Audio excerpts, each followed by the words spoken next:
Reed of Overdose. Welcome to 69 Faces of Rock. How are you doing today? Great, thank you. Okay.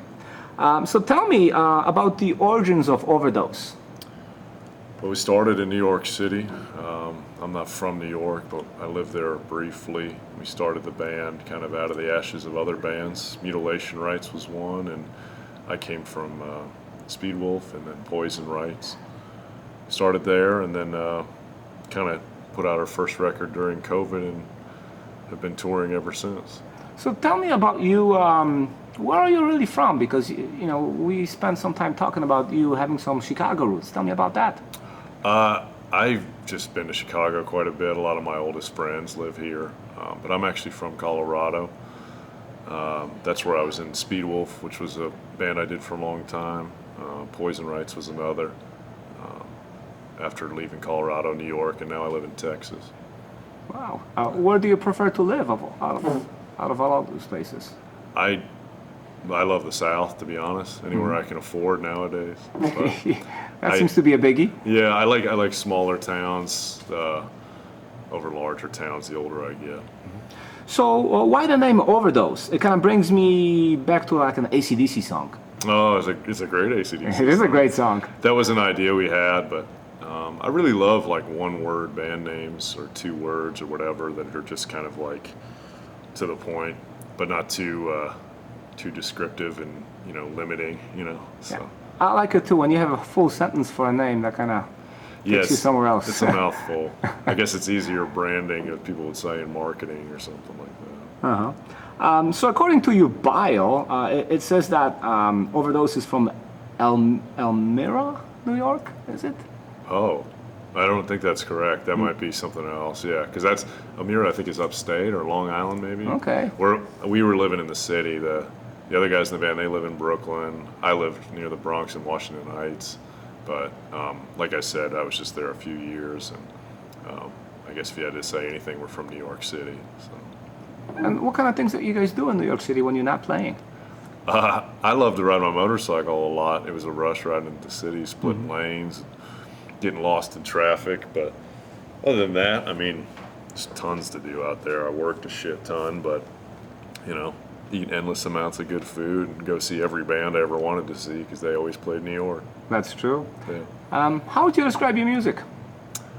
I mean, simply put, it sounds like Motorhead, but in my mind, it's just more rock and roll in the vein of all the old great heavy metal bands. I'd like to try to be that way. It's got, roots in hard rock, like great 70s bands, but the energy of like metal that came later, but bands like this that I've been in are like a back to basics, like kind of rebellion in the face of all the extreme metal, blues based heavy riffs, songs that you can relate to, lyrical content that you can connect with, stuff like that. But definitely doesn't hurt that when I yell I sound like Lemmy.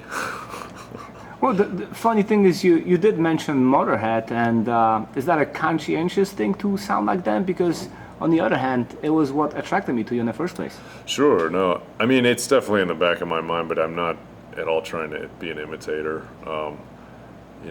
I think of it almost in the way of like you hear a death metal band, and they're like, oh, I'm not trying to growl like George Fisher growls in Cannibal Corpse. I'm growling in my own way. And it's all these like fine distinctions, but I mean, really, like if I yell, it just sounds like Lemmy. But I mean, I'm trying to yell and articulate at the same time over rock and roll riffs, so I'm conscious of that and trying to make it all fit. What influences are you trying to apply to Overdose? Definitely like my favorite era of like heavy music is the late 70s into the early 80s. If you go back and listen to all that stuff, you can hear where the genres are overlapping and things are going this way or that way. New wave of British heavy metal is kind of the main term for that area out of England and stuff. And that's my favorite shit because it goes from rock and roll to punk to heavy metal to power pop to new wave, and they all kind of intersect. So I like to pay homage to that style and kind of how things went from hard rock to heavy metal.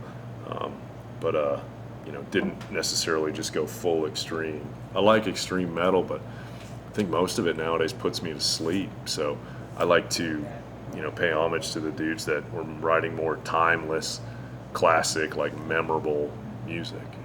How are you even exposed to a music like that? I've always been an avid music fan and record collector.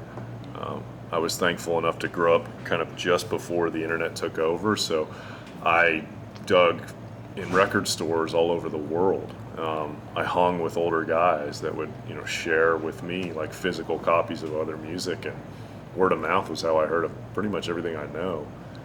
But I mean, I've traveled all over the world seeking out rare records, and I've always had a thing for just like DIY, rock and roll based heavy music.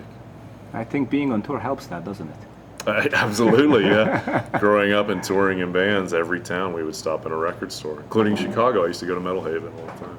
That's right. I think Reckless would be a good place for you to visit. I love Reckless, yeah. Man, I don't have the money to shop for records like I used to, but yeah, in Chicago I would go to like 5 stores before the show. So.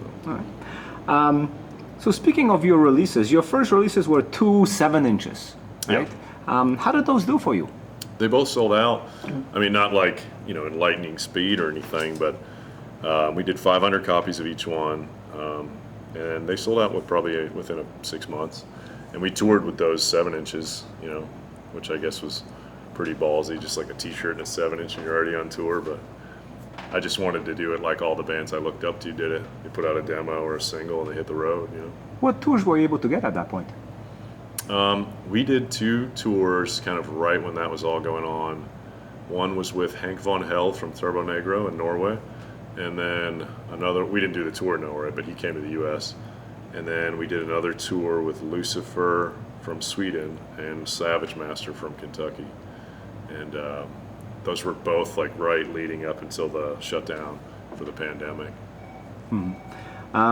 In 2020, Two Wheels and Gone came out. What reactions did it generate? It's really. Actually, you want to show the album? Sure. You have it here, Yeah. right? So this is the album. You should, boys and girls, you should definitely get it, right? Yeah. All right. It's now on CD. This is the first press of the CD. So. Oh yeah, so it's Yeah. legendary. On my little label, Splattered Records. I don't know if you can see. Yeah. It's a Neat Records Upside ripoff. Yeah. It's a thumbs down instead of a thumbs up. Yeah. So tell us more about this. To be honest, man, it's so hard to say because we released the record, I mean, pretty much the summer of COVID. And, I mean, it was well received because people were buying records and sitting in their house with government cheese, just spending money on this or that. Our friends were interested in it, and that's really all I gave a shit about. And we were just ready to hit the road afterwards. Now that things are coming back and we're touring again, I think people seem to be enjoying it. On this tour alone, we're finding people that are like have never heard us, but the album's been out for 2 years. And so that's exciting. Tell me about the title. Two Wheels and Gone. Yeah. I'm a big biker, like motorcycle enthusiast. I work on motorcycles every day. I'm a motorcycle mechanic. I just do Harleys. You could do a whole nother interview with me on motorcycles if you wanted to. But so yeah, a lot of my lyrical themes are about crazy motorcycle ideas or fantasies or real life experiences that I've had. That's just Two Wheels and Gone is just a reference to only feeling right when you're on the road. So maybe you can look at some of the songs and maybe explain what they're all about. Sure. Pick few tracks. I would love to. Yeah, or if you want to talk about all of them, we got time. Yeah, I mean, I guess I could say this overall about most of them. I pretty much only write songs about real experiences, and I like a lot of metal bands. It's all fantasy, fantasy about the devil or fantasy about murder or human extinction or whatever. These are all songs that are about like living outside the law or taking a plea deal with a judge or being wanted and having a warrant or living in New York. Drugs, motorcycles, escape, barely hanging on to life and dealing with the struggle of reality. So it's all, I just thought about that glancing at the song titles, but yeah, that's they're all real stories. Yeah. How are you able to promote this album? Well, my little label is pretty much how I promote everything. It's not a big label, but I do have like contracts with small distributors that help me get it around. But like I said, I've been shopping for records my whole life, so I have little contacts all over the world to kind of send a little bit here and there. You're touring right now. Tell me about this tour. We're with Deceased and the Accused AD. It's great. I mean, these are two legacy bands that are kind of, throughout the years they get back together and do things like this, and they were nice enough to ask us to go. They're more on the thrash or extreme end of metal, but they all seem to love what we do, which is just slightly different. And to be a warm-up act for them every night is nice, It doesn't make us just look like totally slow or mellow compared to them. But no, we really enjoy it. We're all kind of like old souls to begin with, and these are older guys, and we get along great. Are there any new songs you're working on? We're playing a new song on this tour, but it's actually already been recorded, hasn't been released.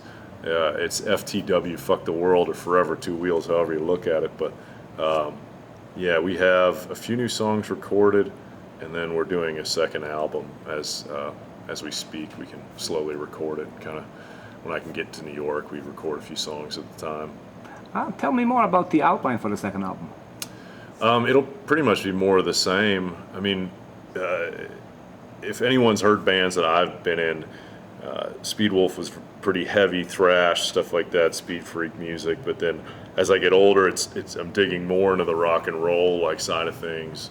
And I can say that the second album is much more like mid-pace, riff-based rock and roll music, Any fun stories from this tour? I mean, man, we're all so tame nowadays, like I don't party at all anymore. All the guys in our band, we've played in so many bands that we just have a routine of showing up early, having a few beers and playing, and then we just hit the road. And no, I mean, the coolest thing for me is seeing all these old friends that I've known for 10, 20 years, whatever, and reconnecting with all of them. But I guess that's not really exciting, story for the viewer. I saw my old friends. It was great. Thank you. Thank you.